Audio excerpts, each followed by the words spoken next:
In Galashiels this morning, some just couldn't wait to get back to school. And it wasn't just the pupils who were pleased to be saying goodbye at the gates. The oldest one, she's now back, and I'll be honest, I'll miss her.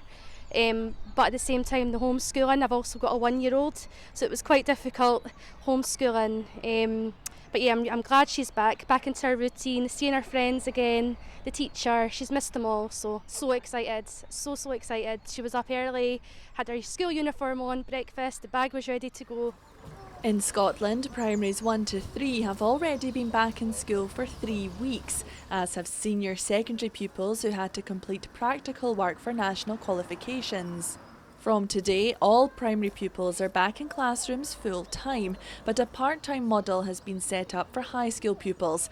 Scottish Borders Council has said that S1s to S3s will have at least one full day in school per week, and S4s to S6s will have at least two, combined with home learning until after the Easter holidays. I think it is really positive that all primary school children are back at school, the early years education is back as normal, and we want now to get secondary school pupils back as normal as well. Given the state of the virus right now, we need at the moment until Easter to continue to have 2-metre physical distancing in schools. We can't have everybody back all of the time.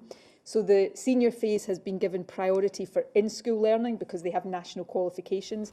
While the Scottish Government argues that any face-to-face learning is better than none, this 2-week part-time return has been criticised by teaching union the EIS.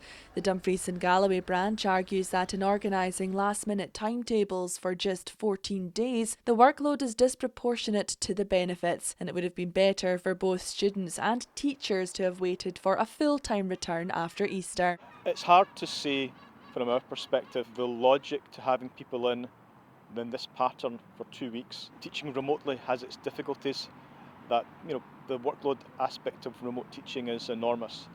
The return in the second half of March, the format wasn't expected. We expected a different pattern in secondary schools. That's been a massive workload burden for the authority and for school leaders to organise timetabling.